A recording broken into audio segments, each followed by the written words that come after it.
Hello, beautiful soul family, and welcome to Weekly Wisdom and Insights, your home for spiritually guided transformation and empowerment. I am your host, DearJames, and together with the unseen, Spirit, Source, and Symphony, we look at the current energies, the intuitive wisdom, and insights, and we go as guided. And par for the course, lots of action, intensity, and change. And it's all really culminating and building from this back when we had the super full moon, the last super full moon in Gemini. Then we had Neptune direct. And now upcoming, we have the Sagittarius new moon that is coming up on Friday. And then on Sunday is the solstice, the December solstice. So there's a lot of energy, and we're going to cover the solstice next week. That'll be the final show for 2025, this 9 year. So let's stay where we are from the unseen. Welcome, Kiki. Welcome, Alicia. So here we have this very interesting. Let's just get to the numbers and the astrology of it. So first off, we have 12. It's December's a 12 month, so that standstill release. It's that peduncle moment. We're right at that point before the cork pops and out, here comes the new. It's 17, following, be led, so show by example. And that's about your soul source connection. It's a 9 year. We're completing that. Small restraint, surrender. And then contemplation, which is an overview, a higher view of things, which is important, but really it's number two, the receptive force, reflect. This is about the divine feminine within all of us.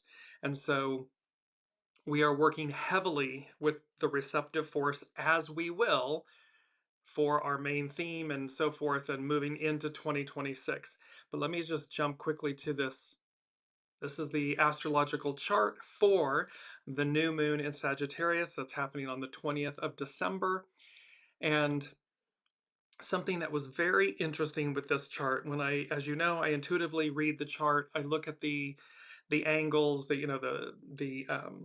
any oppositions or trines and sextiles and squares and so forth. And immediately I heard a phrase that I have never heard before. And that phrase was and is concentrated eclipse. And so a concentrated eclipse spiritually signifies powerful, transformative energy, acting as a cosmic pause for deep introspection, releasing the old and embracing new beginnings, disrupting the normal to reveal hidden truths, prompting purification and calling for spiritual readiness or alignment with divine will, varying from a call to manifest, which is a New Age philosophy, to a reminder of judgment or redemption, which is in the Christian faith. It's a potent portal for profound change. So this Sagittarius new moon, it's conjunct the galactic center. We'll get to that in a moment. The super full moon that was in Gemini, Neptune turning direct. This is potent energy. It's a potent portal for profound change. Not just gentle intention setting, but rather shaking loose old patterns to usher in authentic growth. It is about transformation and change. It's a dramatic disruption of light and dark, symbolizing major life shifts, breaking old habits, and embracing new paths. Introspection and inner truth. It pulls focus inward, unveiling buried feelings, desires, and deeper self knowledge, acting like a new moon on steroids. This is a new moon. So, this concentrated eclipse, that phrase, again, I've never heard of it before. Here we are. So, it's talking about a new moon on steroids. Release and renewal, a time to let go of what no longer serves you, shadows, old stories, and set powerful intentions for a brighter future. We've talked about this a lot, about emptying our vessels, polishing our stone, making room for the new. And so here, right on time, and that, let me just bring it up really quick. And it's Sagittarius, it's the archer. It's about hitting the bullseye and really this release. And in this chart, let me just pull it back up. You'll see that all of the action is actually centered or directed pointing towards Saturn and Neptune. They're in the lower right of the wheel between the 5th and 6th houses. So here, Neptune's just gone direct, never to be back in Pisces in our lifetime. Again, it's a 165-year cycle. It's going to, and both of them, Saturn and Neptune, are going to co-present at that 0 degrees of Aries in the early part of 2026, like with January, latter January, for a good year plus. They're going to co-present. This is major endings. It's a 9-year into a 10-year. That's a small cycle.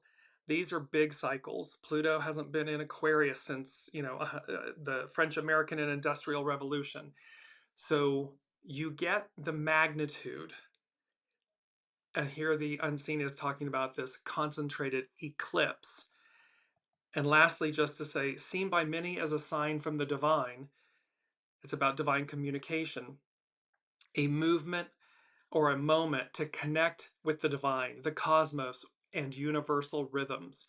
So all of this entire journey of weekly wisdom and insights has been about aligning your soul source connection, honing and polishing your stone, emptying your vessel, making space for the new, letting go of the old stories, the scripts, the labels, the identities, the masks, all of this stuff that actually weighs us down as opposed to, liberates us, frees us up to take on this next octave of being. And it's as above, so below. We've talked about that a lot. As above, so below. All the major outer planets are changing signs within a 16-month window. It hasn't happened in eons that, like a Swiss clock, everything's going click, click, click, click, click to advance humanity and the whole of the whole forward. So let's jump to our main theme. And that is 2026. A new perspective hyphen approach to life, divine intervention. So this is about a whole new, so 2026 coming up, it's all about a new perspective, how we see things, literally. Keep in mind, divine feminine, the divine, how the divine feminine, the receptive force for 2000 plus years has been, you know, oppressed and suppressed and maligned and you know um, just really had a rough go. Well, here she comes, and it is number one from the unseen this week. The receptive force takes the lead, overcoming the pain of the past. And when they said this, when I heard this from the unseen, the receptive force takes the lead, it was like a racehorse announcer. It was literally like that thoroughbred, the race, and the receptive force takes the lead. That she outperforms, she delivers, and she's, it's like the Triple Crown. She comes forward at exactly the right moment that awakens that within all of us. Again, this is not about gender and sexuality or anything of that. This transcends all of that because we have both divine masculine and divine feminine within us, regardless of gender. So the issue here is how this awakening and this pivotal transformation of the divine feminine, the receptive force, soul source connection, takes the lead, overcoming the pain of the past. And we have divine intervention.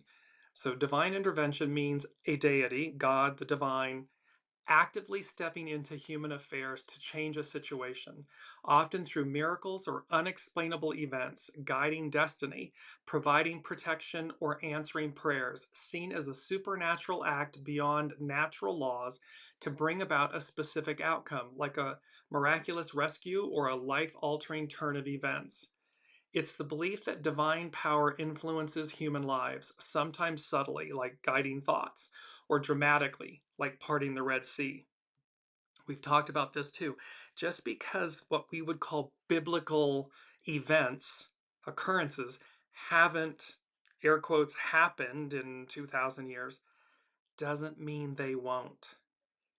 They've happened before, they'll happen again. And so key aspects are the divine directly interfacing and interacting with the natural courses of events. The event defies normal explanation, leading people to attribute it to the divine, meaning it's something that's can't be explained. Um, it occurs to fulfill a divine plan, bringing glory to God the divine, or answer pleas for help. It can range from produced and profound miracles, like a resurrection, parting the seas, to more subtle shifts in fortune and destiny. And we had that aspect about, those that will rise and those that will fall. And so here, this is speaking about this divine intervention is about, it can be from the subtle of in fortune and destiny.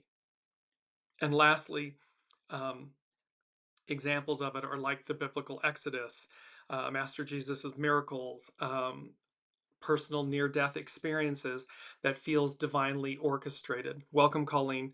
So 2026, a new perspective hyphen approach to life, divine intervention.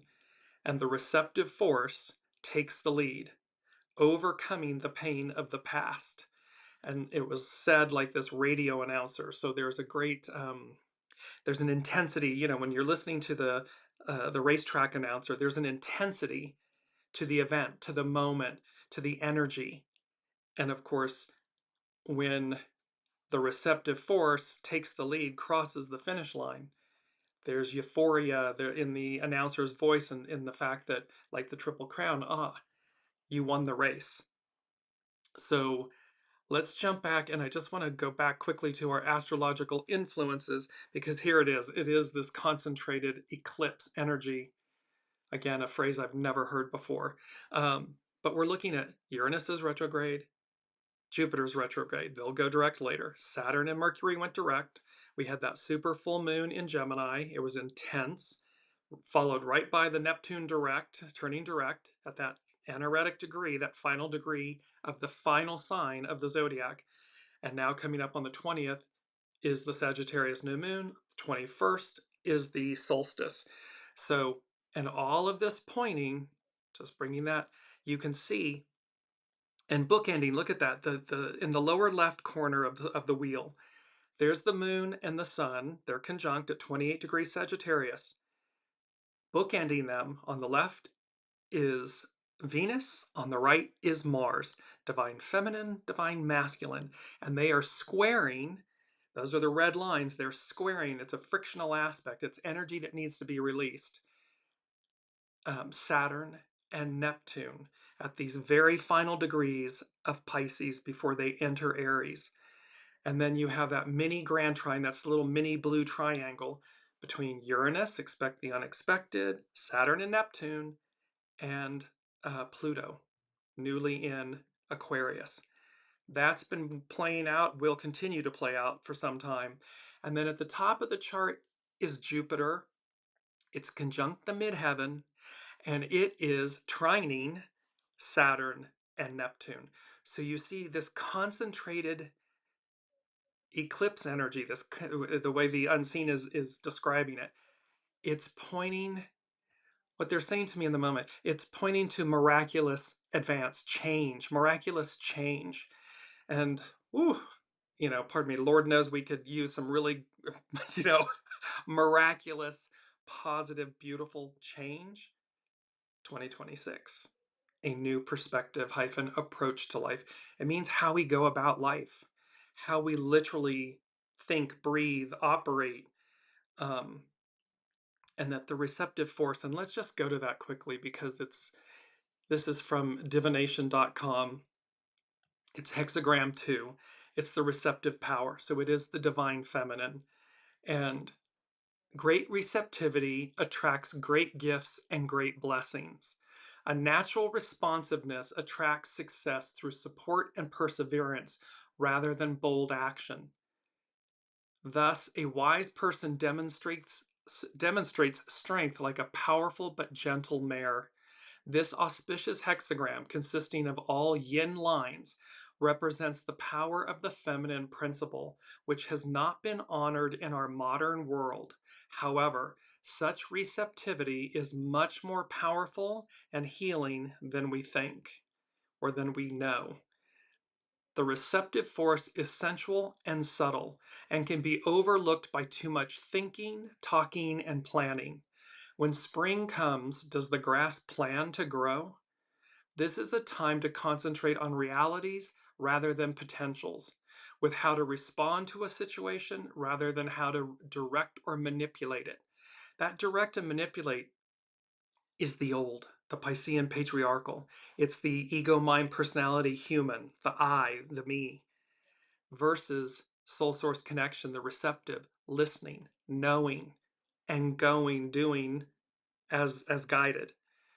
The mature feminine allows herself to be guided by a higher power and is skilled at graceful acceptance. Spiritually, her quiet contribution is highly effective, bringing a deeply felt kind of success. So when we are this quiet contribution and when we are in alignment, our soul is in alignment, our human is in alignment with our soul, with source, with connection, the divine, it's a game changer. It's a new perspective and approach to life. It inverts everything. And yet we're the guest, we're not the host. You know, it's the master weaver, we're the guest. So when we connect into that form of guidance, GPS guidance, it's far more than we, the human, would ever think to do, think possible. It's just extraordinary. And it just means we need to be in alignment with it. From divination.com, hexagram 2, the receptive force. Do not be too assertive at this time. When you try to direct things now, you are liable to become confused or alienated. Opening yourself to receive what you attract should be your primary concern. So remember, energy, everything's energy. So thoughts, actions, words, deeds. Allow this moment to come to us, to come to you. Be in alignment, be listening. Because when we force something, we end up with that energy, we end up with that result, that outcome. And then we have to work with the consequences of that versus listening. Ah, okay, I'm being told to be patient. I'm being told it's not time yet. Let us follow that wisdom. So, opening yourself to receive what you attract should be your primary concern. Be patient and take your time. Here's our first quote: draw strength from mindfulness, and you will be doubly fortunate. It's a beautiful image of a woman sitting in meditation with her hands in the prayer position. This beautiful draw strength from mindfulness, and you will be doubly fortunate. Why? Well, because you're tapped in, you're listening.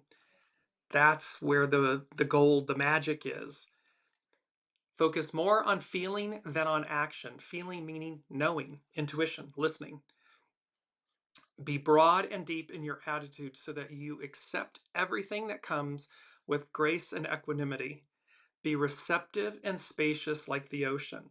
Let the river of changes flow to you. You might allow a person or a partner to take the lead for now.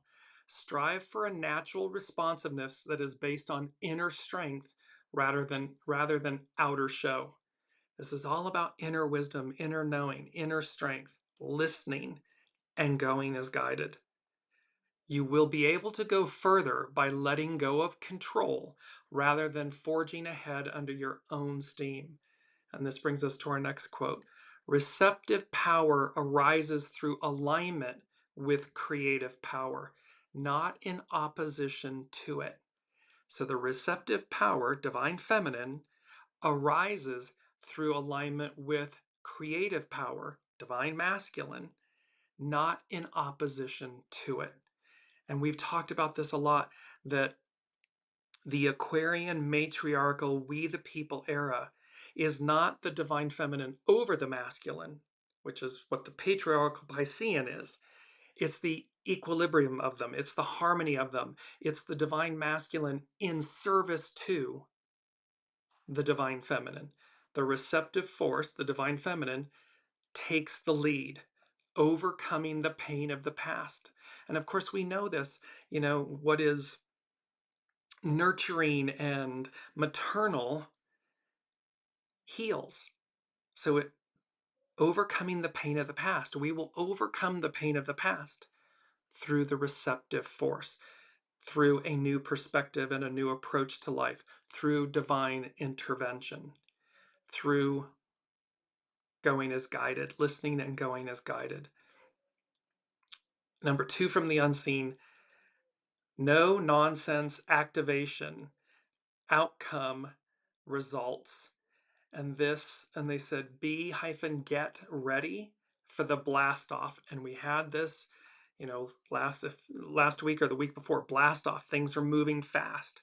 So the unseen is saying this energy that we're talking about with this Sagittarius new moon, that's a concentrated eclipse. It's like a new moon on steroids. Well, no nonsense activation, outcome, results. Get ready for blast off.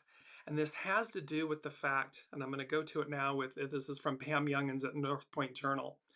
And what she's talking about is how this new Sagittarius new moon that's occurring on the 20th is conjunct. It's a degree away from our galactic center, the very central point of our universe. So Pam Youngins, North Point Journal, a galactic new moon. At the center of our galaxy is a supermassive black hole about the size of 4 million suns. Our solar system and our entire galaxy rotate around this mysterious point in space, which is appropriately named the galactic center. From Earth's perspective, the galactic center is located at 27 degrees Sagittarius. This new moon on Friday, on the 19th, 20th, depending on where you are, occurs at 28 degrees, 24 arc minutes Sagittarius, and thus is tightly conjunct the galactic center. Astrologer Philip Sedgwick has done extensive research on the metaphysical aspects of the galactic center and shares these insights. And this is from Philip Sedgwick through Pam Youngins North Point Journal. The galactic center emits a wide array of powerful radiation, most notably infrared. This infrared energy pressures the subconscious mind, providing the release of learned behavior and memories. You can't make this up if you try. This emptying of the vessel, this polishing the stone, the letting go of the masks and the identities and the old scripts and labels and all this stuff. And here, astrologer Philip Sedgwick and North Point Journal, Pam Youngins North Point Journal is quoting him that this infrared energy pressures the subconscious mind, providing the release of learned behavior and memories, both negative and positive, all in the interest of moving forward.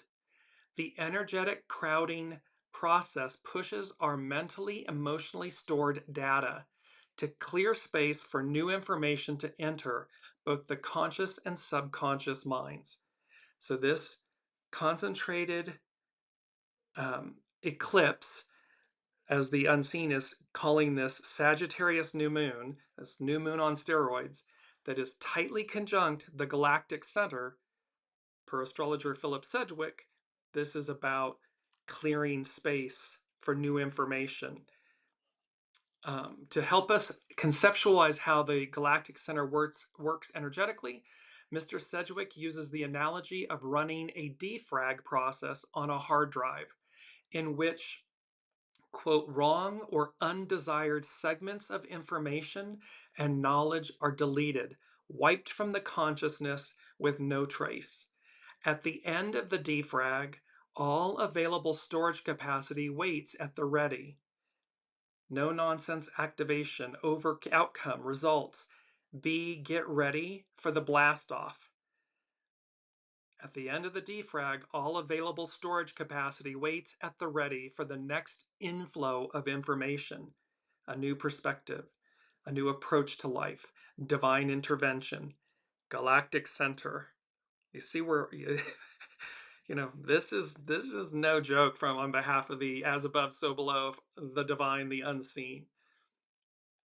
Continuing from Philip Sedgwick. Quote, the galactic center's infrared jolt to the energy field naturally induces the release of past memories that preclude an individual from making progress in life. The mental barriers to understanding a new idea or receiving insight gracefully yield, the receptive force gracefully yield under this influence. It's the receptive force, it's the receiving. Once the galactic center has cleared the consciousness of undesired knowledge and beliefs, we can then receive a download of information. In this context, Mr. Sedgwick calls the galactic center one of the creator's loudspeaker systems and informs us that, quote, the information from the galactic center is incisive, direct, informative, and about 6 to 9 months ahead of its time. It's advanced. It's advanced wisdom. It's advanced technology. It's advanced knowing. When the sun and moon align on December 19th, they will activate the galactic center defrag process, clearing the way for new insights and understandings. This influence will be observable in various ways throughout the new lunar cycle. And that's not all. I mean, this is intense energy. Put in the comments. I don't know about you all, but what the unseen is talking about, what Pam Youngins at North Point Journal and Philip Sedgwick are talking about, and how the unseen is literally saying to us, 2026, it's a paradigm shift. It's a whole new world. It's a new perspective, a new approach. It's divine intervention. It's the receptive force. It's this defrag of our conscious and subconscious minds. And it's no nonsense activation, outcome, and results. B, get ready for blast off, because I believe it was Astro Butterfly, like there's really no turning back, nor would we want to. However, the point is there's no turning back. It's number 3 from the unseen, a higher view, vista of things. And this had to do with that fly like an eagle medicine. And they said, you're no longer grounded at the gate. All aboard. And this, pardon me, I've got to put my specs on, in this raised voice. So a higher view and vista of things. Fly like an eagle. It's eagle medicine. We have a higher overview of things. You're no longer grounded at the gate. And then this shouting voice, all aboard. And then mixed metaphors. All of this speaking to an expansion of understanding. I'm going to come back to mixed metaphors in a second. I just want to finish up with Pam Youngins, so North Point Journal. So she said, and there's more. Even if it were not aligned, meaning this new moon in Sagittarius, even if it were not aligned with the galactic center, this last new moon of 2025 would still be considered a powerful event. The lunation is square. That's a frictional aspect, so it's square both Neptune and Saturn in Pisces, thus activating the Saturn-Neptune conjunction and requiring us to face a reality that we may have been avoiding. Potential manifestations include confusion or discouragement as illusions fade and masks dissolve. Core beliefs are challenged and may be rewritten. The status and integrity of partnerships, alliances, financial matters, and creative endeavors are highlighted with the new moon conjunct both Venus and the asteroid Juno in the late degrees of Sagittarius. The lunation is also separated by only 5 degrees from Mars in early Capricorn, increasing determination, self-reliance, and the ability to pour our energy into a longer-term goal. Everything, the unseen, the divine, everyone is conspiring on our behalf for this present future energy outcome, transition, change, defrag. It's a longer term goal, and yet it's immediate, it's here. And remember, the unseen said some shows ago that with Pluto in Aquarius and everything, that it would be front loaded. These energies would be front loaded, meaning they would be most intense for the first 1, 3, 5 years, and then kind of mellow out, dissipate, mellow out. So there's going to be an intensity in this transition. in this renewal process. Pam Youngins. Restlessness and rebelliousness are woven into the fabric of the new moon due to a very tight quincunx aspect to Uranus. Unexpected or surprising events can occur when the sideways spinning planet is strongly activated. Meanwhile, Luna's quincunx to Sedna in early Gemini tells stories of deception, betrayal, and abandonment, offering us the rewards of our efforts and for our attention to self-care. The new moon is also trine both wounded healer Chiron and Eris, warrior for women's rights. With these lunar aspects, we are overcoming victim consciousness and gaining the confidence to take positive, assertive, unapologetic action. It's so wounded healer Chiron, conjunct Eris, the warrior of women's rights. The receptive force takes the lead, overcoming the pain of the past. That's the warrior, that's the victory, that's the Six of Wands in the tarot. And this is, of course, Eris, representing the warrior of women's rights, and Chiron representing the wounded healer and how we heal. And finally, a crossroads. The new moon is also tightly conjunct the asteroid Hecate at 27 degrees 50 arc minutes Sagittarius, who is known as, quote, the goddess of the crossroads. This mysterious figure is depicted as carrying torches that light the way in times of darkness. In ancient portraits, she is shown to have 3 heads, each of which looks in a different direction. The Greeks believed that Hecate was the guardian of travelers and those who were lost. She represented wisdom and the light that guides us across thresholds and through uncertain liminal times in which we can perceive both potential and danger. Intense energies. Take a higher view, higher vista of things. Fly like an eagle, use eagle medicine. Hecate is here, you know, wounded healer Chiron is here. And, pardon me, I just lost my train of thought. Um, anyways, Eris is here. So there's so much conspiring on our behalf for this transition, this crossing this threshold, this liminal moment, and that you're no longer grounded at the gate and this shouting all aboard, and then the phrase mixed metaphors. So I want to come back to mixed metaphors. Well, mixed metaphors. In a spiritual context, the use of mixed metaphors can deepen understanding of complex, abstract truths by offering multiple, complementary perspectives that prevent limiting the subject, such as the nature of God or the divine or the path of spiritual growth, to a single narrow image.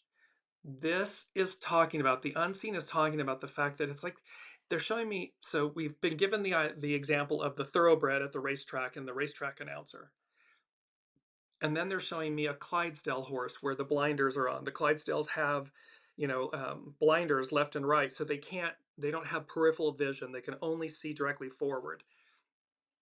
This is speaking this whole 2026, a new perspective, approach to life, divine intervention, the receptive force, mixed metaphors. This is going to deepen our understanding of complex, abstract truths by offering multiple complementary perspectives that prevent limiting the subject. Our understanding of the unseen, the divine, the receptive force, the role she plays, its spiritual significance, rather than being a literary error, the intentional mixing of metaphors in religious and spiritual texts is a deliberate rhetorical device with specific purposes. Spiritual concepts such as the multifaceted nature of God, the divine, are too rich to be captured by a single image. Combining images, meaning God as both father and mother, warrior and artisan, highlights areas of overlap and nuance that would be overlooked in isolation. When a reader encounters contrasting images, they are prompted to engage more deeply with the text to find the coherence between them, leading to stronger feelings and deeper insights than hard, cold facts might provide. This might be, and again, remember that defrag, the hard drive. We have the wisdom that we have, the knowledge that we have. It's been um, written onto our hard drives, individually and collectively. Now comes this defrag process that removes everything that's not necessary. It's going to clean up the hard drive, emptying the vessel for new information that's going to expand us, an expansion of understanding, this higher view, higher octave. So our hard drives, our operating systems are going to be defragged. They're going to be expanded, things activated. We've talked about what scientists have called dark or junk DNA, and the unseen speaks of divine DNA. And that activation, well, what wisdom and knowledge, what information comes with that awakening, that activation that writes new um, perspectives, new opportunities onto our hard drives. Lastly, by presenting a variety of images, religious writers encourage an attitude of wonder and humility, challenging the reader not to get stuck on one particular and potentially limiting metaphor. This prevents human understanding from becoming, quote, an idol that restricts the infinite richness of of the divine reality. Figurative language uses concrete, everyday images to speak passionately about abstract, transcendent truths. A mixed metaphor can create a wonderful challenge by juxtaposing images in a way that suggests the subject is beyond full human comprehension, a mystery that inspires contemplation. And here, this a higher view and vista of things, fly like an eagle, eagle medicine. You are no longer grounded at the gate. That's a metaphor for an image of an airplane.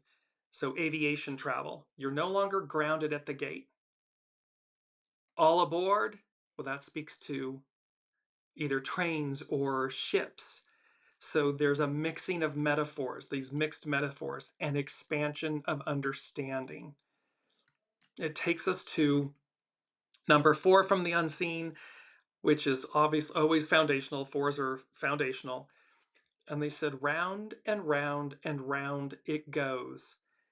And then they put in parens, evolution. Where it stops, nobody knows.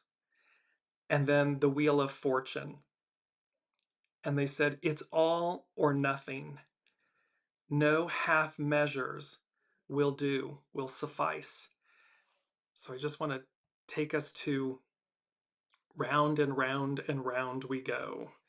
So the phrase round and round and round it goes, where it stops nobody knows, originally associated with games of chance, carries several potent spiritual and philosophical meanings related to life's cyclical nature, the concept of karma, the unpredictability of fate, and the importance of surrendering control to a higher power. The spinning motion represents the endless repetitive cycles inherent in existence. The continuous loop symbolizes birth, life, death, and rebirth. It's reincarnation or samsara in Hinduism and Buddhism.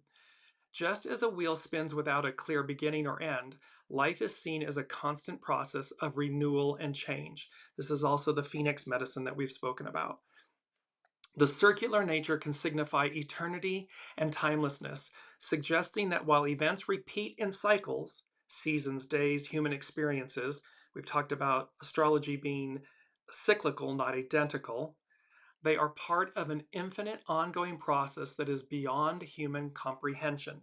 We're going to be, let in on a greater or a more vast array of mysteries, secrets, um, perspectives, living with this upcoming energy and with this Sagittarius new moon, this concentrated eclipse energy. Um, On a personal level, it can refer to the repetitive, sometimes self-defeating cycles in life where individuals keep making the same choices or experiencing the same issues, running around in circles, without making real progress unless they make a conscious change. That conscious change is to harness your free will to recognize what you're doing, stop and pivot. Listen to the unseen, to your soul source connection. Harness the divine masculine, the creative force, in service to the divine feminine, the receptive force. That's a game changer. Then we break the cycles of secular running around in circles. The uncertainty of where the wheel will stop points to the unpredictable nature of life and destiny. The phrase emphasizes the human lack of ultimate control over outcomes. Many spiritual perspectives suggest surrendering this control and trusting in a divine plan or a higher power, as nobody knows the ultimate destination. Because we're the guest, not the host. But our soul knows, Source knows, the divine knows, the unseen knows. And it's speaking to us all the time. It's just a matter of whether we are listening to it and going as guided. This brings us to the Wheel of Fortune, this beautiful image by Brigitte Ashwood at Luminous Tarot. This evokes the classical, so the Wheel of Fortune, this evokes the classical and medieval concept of the Wheel of Fortune, where one's status or luck can rise and fall unpredictably, and the stopping point is purely a matter of chance or divine will, not entirely personal effort. A spiritual meaning um, can be the call to embrace the present moment and the inherent uncertainty of the future, rather than constantly striving to know or control what lies ahead. This is, Jesus, take the wheel, take your hand, Carrie Underwood, take your hands off the wheel. Because again, when we try to manipulate and control, it creates stagnation and it creates goo, shadow energy, lack, where when we just say, okay, I may not know, it's the unknown, but I'm in alignment with the unknown. And so by default, there's knowing. There's a knowing that that's what I'm doing. There's a knowing that I'm trusting. There's a knowing that I'm listening. There's a knowing that I will be guided. I will be led. And thereby, I align and I take action or I take inaction, whatever the case may be, as guided. And lastly, um, it's about cause and effect, the principles of karma. The idea that what goes around comes around is a core spiritual concept similar to the law of karma, where actions have consequences that eventually return to the doer. The round and round motion illustrates this circulation of positive or negative energy and actions within one's life or across lifetimes. In essence, the phrase round and round it goes, where it stops, nobody knows, is a powerful metaphor for the flow of life's journey, a journey that is continuous and ultimately in the hands of forces beyond individual knowledge or control. One can say that it's I, me. One is welcome to do that. You are welcome to do that. However, it negates the vastness of who you are, the vastness of your origin, the vastness of what is guiding you every step of the way. And so again, like the divine feminine, that has been oppressed and suppressed and maligned and diminished and negated, this is your soul. This is your soul source connection. This is the divine, the unseen, that has been treated in the same manner. And at what point do we wake up? Because they're saying, be ready, get ready for the blast off, because it's upon us. It's here. And lastly, the Wheel of Fortune is the 10th card, and it's the 10th major arcana in the tarot. And it signifies destiny, change, and life's inevitable cycles, representing the ups and downs we can't control, reminding us that good times and bad are temporary. It suggests turning points, luck, karma, and spiritual evolution, often appearing when major shifts in fortune, career, or relationships are occurring. Symbolically, it features a revolving wheel with figures like the Sphinx, which represents wisdom, and Anubis, representing transformation, on its rim, surrounded by four winged creatures represented by the fixed zodiac signs Taurus, Leo, Scorpio, and Aquarius. Its ruler is Jupiter. Jupiter is here in this. Look at Jupiter conjunct the midheaven, trining. It's a positive aspect in astrology, trining Saturn and Neptune. And its element is fire. It's the creative force. So now we move to, whew, telling you there's a lot here. Number five from the unseen, denoting change. It is both, it's our mantra, and the word is abracadabra. And of course, this is associated with quote unquote magic, right? Abracadabra. It's also what abracadabra means is I will create as I speak. That's literally what it means. So abracadabra means I will create as I speak.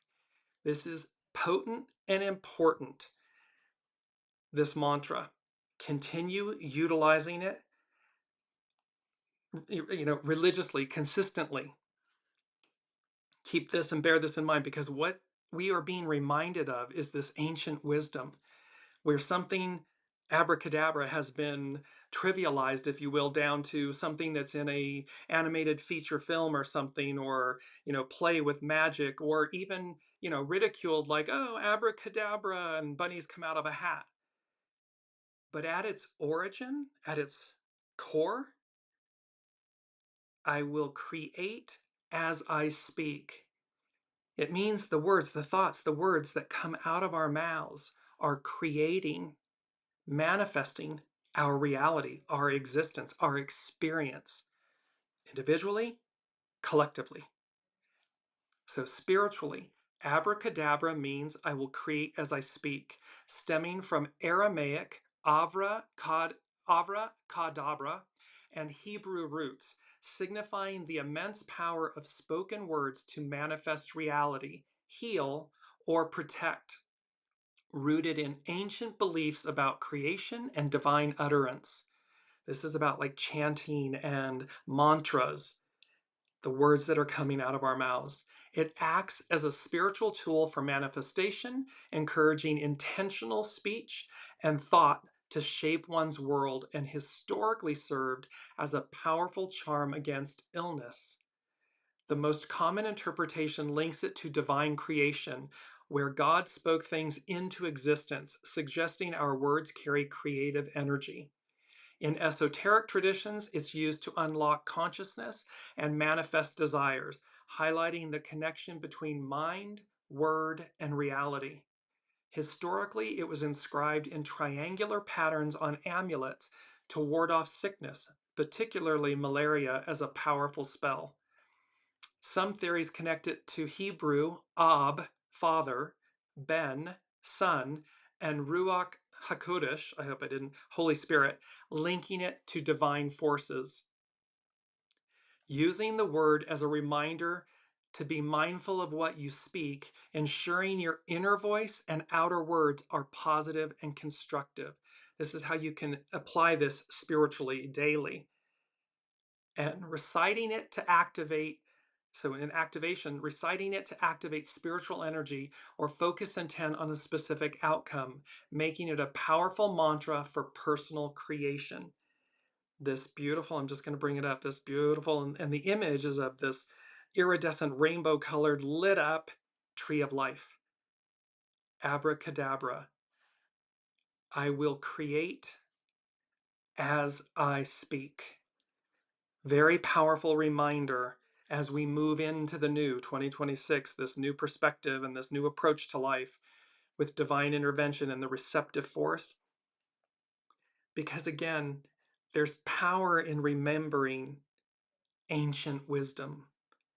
So abracadabra isn't a silly, trivialized word or statement used by magicians and so forth in animated films or something, or at a fun house.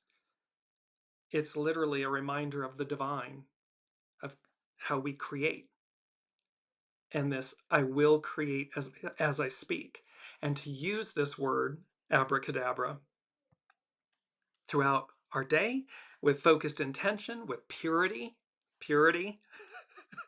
can't say that enough, the purity of intention with purity, but harness the power and the magic that lies within it. It's number 5, and 5 denotes change. So this is how we evolve all of this. So, and let me go to our key word.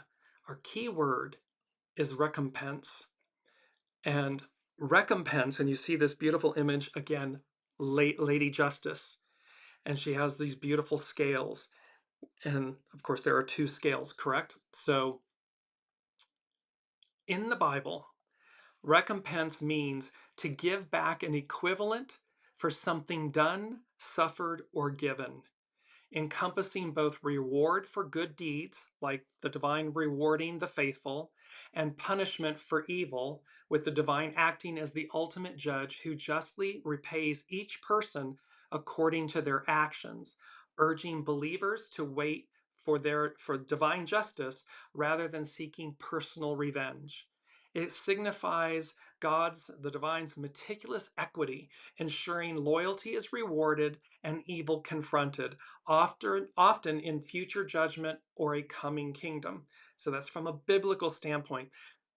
Recompense. It means, again, who's rising, who's falling, who's rising from obscurity, who's falling from grace. And that it is divine intervention. This is divine recompense. This rewarding, giving back an equivalent for something done, suffered, or given. And it speaks to, there's many, divine justice, reward and punishment, waiting on the divine, this contrast to human retribution, because unlike human justice, which can be flawed, biblical recompense or divine recompense is based on the divine's perfect standards, differentiating it from simple human compensation. So again, it's when we move below the surface, many times an event will occur and we will immediately be in judgment. We will immediately react. And yet, when we prevent that from happening, when we stop ourselves from doing that and we just stand back, we can allow a greater contemplation, a higher view of things, a deeper view of things. And with time, these things play out. In the moment, it can be gut-wrenching. And yet, over time, it doesn't mean that the event that occurred wasn't traumatic or tragic or life-altering and so forth. It just means that we're willing to look below the surface to find the wisdom, the pearl, and this recompense about how divine recompense, how we're being given. And in this image, again, the female image, Lady Justice, the scales, and how that's being meted out, being given, but from a higher force, a higher plane, and thereby, it's we don't need to take in a negative way. We don't need to take things into our own control in our own hands. Allow divine recompense to adjudicate, mete out, whether that's something positive or negative. Because again, it's in a sense like karma, energy. Everything's energy. And so karma is the balance. It's not retribution. It's the balance, the harmony. So if we're putting out something less than wonderful, that the boomerang, it's already coming back to us. And it will happen in spades. It always does. It may take, air quotes, time, but there's a divine, reasoning for it. We all play our roles, no matter how challenging that is to bear witness to, is what I wanted to say. So last but not least, let's move to Astrology by Lauren. And she is talking about transitions and Thor's hammer. On Wednesday, Neptune made its direct station in the last degree of the last sign of the zodiac. And like a water funnel forming around the drain of our lives, we see many aspects of our lives dissolving, receding, slowly transitioning. All the outer planets are in the process of transitioning. Pluto entered Aquarius last year. Saturn and Neptune both entered Aries and then retrograded back to Pisces for some unfinished business. The same with Uranus after it entered Gemini and now has returned to Taurus. Neptune will re-enter Aries on January 26th, as will Saturn on February 13th. So by February 13th, Saturn and Neptune are going to be at 0 degrees. They're going to be conjunct at 0 degrees Aries, the first sign of the zodiac. And they are going to co-present for, I think it's 12, 14, 16 months, somewhere in that neighborhood. So again, high Neptune, high ideals, the highest ideals. Yes, it represents illusion, delusion, but these higher aspirations, ideals, co-presenting with Saturn, the great teacher, the taskmaster, how to make this, how to ground that, how to bring this into reality together. Uranus will re-enter Gemini at the end of April. In the meantime, we remain in this waiting area before finally crossing the threshold into the next era of our lives. A part of us may be clinging to the familiar, hesitant to let go of what we know. But until we are willing to do so, we will not reach the further shore. And there's a quote that the Unseen gave me years ago that said, "We know what we know until we know." It means that everything is ever changing. Be willing to evolve, to change. Because to this point, Astrology by Lauren, in the meantime, we remain in this waiting area before we cross this threshold, and we might be clinging to something familiar, hesitant to let go of what we know. We know what we know until we know. But be willing to let go. Be willing to change, evolve. She says, however, until we are willing to do so, we will not reach the further shore. The world is shifting, and as it does so, we are being brought along for the ride.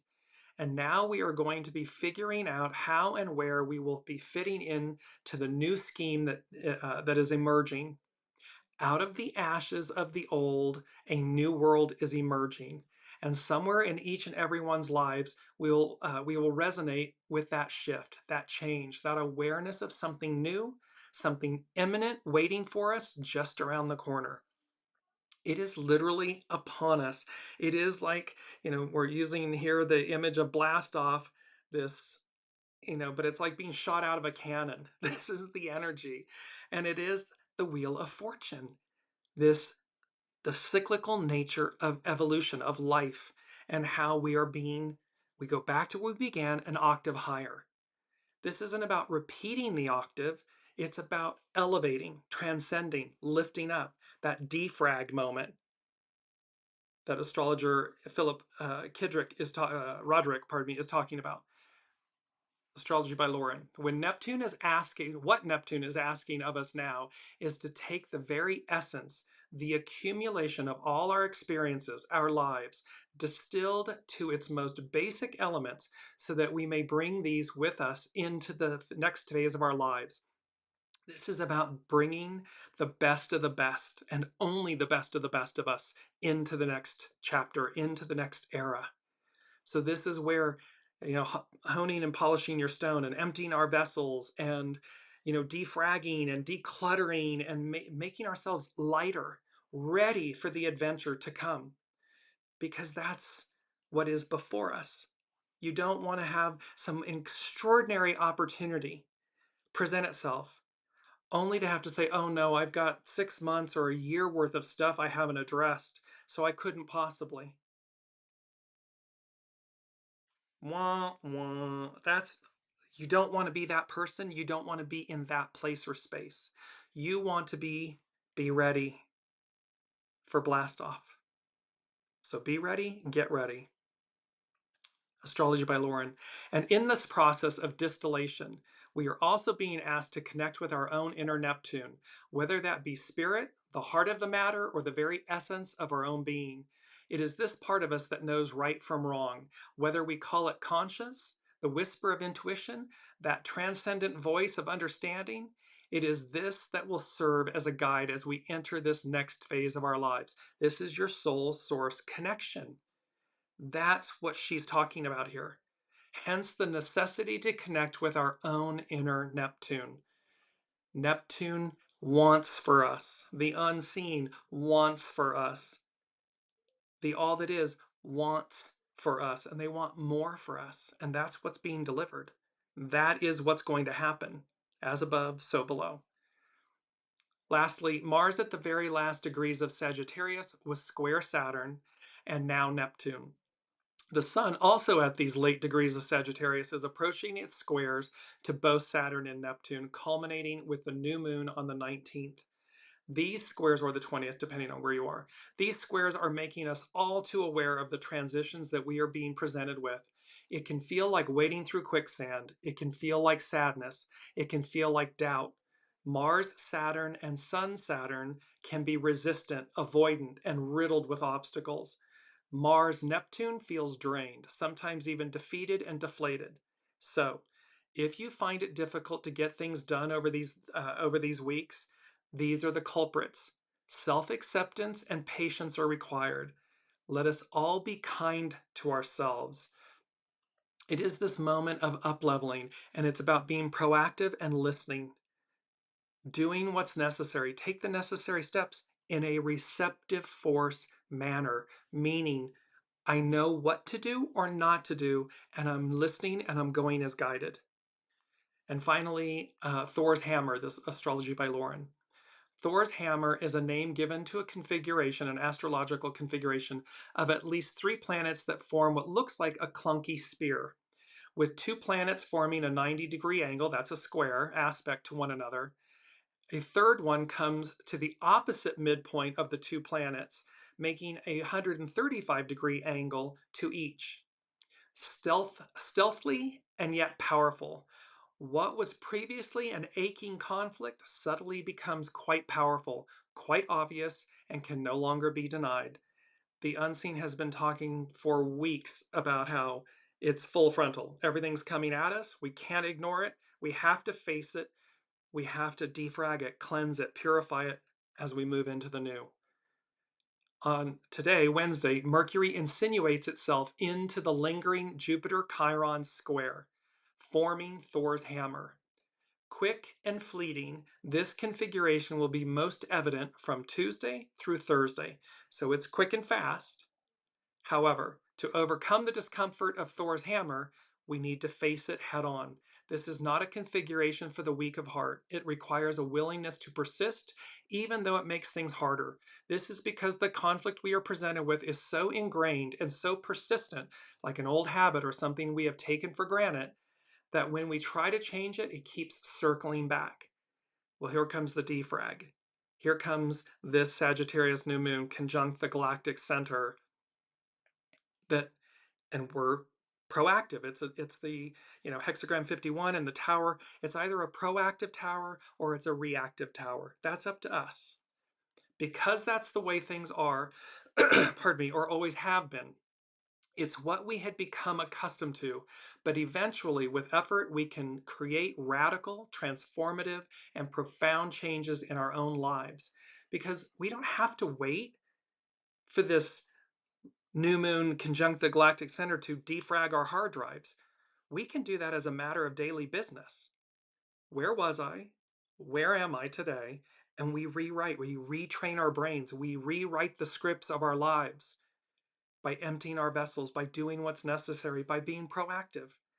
That's a game changer. That's a consistent maintenancing of our hard drive, our operating system. Astrology by Lauren. Just because we are accustomed to things being a certain way doesn't make them right. The old narratives, the guilt, the shame, the habits, the ancient wounds that rear their heads. Mercury is making us aware of our own undoing as it navigates the Jupiter-Chiron square, which becomes exact next week on the 21st. Mercury brings awareness. So fleeting it may not be loud, this Thor's hammer, but it could be life-changing, telling us this cannot go on as it has. So again, if you get that knowing, if you just know there, and the unseen, they speak with a quiet force. It can be loud, but it's not monkey mind. It's not ego mind, personality, human chatter. It's an intense pressure. It's a knowing and a pressure. This is what Astrology by Lauren is speaking about. So Mercury brings awareness. So fleeting, it may not be loud, but it could be life-changing, telling us this cannot go on as it has. That's a knowing. You'll know. I've got to make this change. I must do this. Or what happens when I don't? Well, you get a cosmic 2x4. Or opportunities pass you by. They may repeat, they may not. Ignoring it won't make it go away. We are needing to do the hard work of rewriting the narrative. And lastly, she concludes with a quote by Margaret Atwood. Ignoring isn't the same as ignorance. You have to work at it. So there's a clarity and a clearness here of the message that you can see interwoven through these various different aspects, from the unseen to the I Ching, the hexagram, to Astrology by Lauren, to Pam Youngins at North Point Journal, to Philip Roderick, the other astrologer. All of this is pointing to this moment of change, of a new perspective, a new approach to life, this divine intervention. The receptive force takes the lead and overcomes the pain of the past. No nonsense activation, outcomes, results. B, get ready for the blast off. There's a defrag because of this concentrated eclipse, Sagittarius new moon energy, in that it's conjunct the galactic center. It's going to offer us a higher view, a higher vista of things. It's eagle medicine. You're no longer grounded at the gate. All aboard, mixed metaphors, and expansion, of understanding. Round and round and round it goes. Where it stops, nobody knows. It's the Wheel of Fortune, and it's all or nothing. No half measures will do or suffice. You're either all in or you're not. It's either a proactive cosmic lift and whatever, or it's a reactive one. Tower. And lastly, abracadabra. I will create as I speak. That item alone is a life game changer. Just keep saying to yourself, abracadabra, as you work with the purity of intention throughout your day, throughout your life, so that I will create as I speak. You're aligned with the divine, with your soul, with the feminine, the divine feminine, and how that is a game changer, and it's in complete harmony and alignment with what's before us, what's to come. Can't wait to see what's happening next. We're going to cover, as I said, the solstice, the December solstice that's occurring on the 21st in next week's show, and that will close us out for this year, for 2025, and we will pick it back up in very early January in 2026, a 10-year, a new beginnings. But we will see you again next week. Until then, be well. I love you all, and thank you for absolute everything, your presence, your energy, everything. I know I say that a lot. It means the world to me, and I love being on this journey with you. So until then, namaste. We'll see you next week.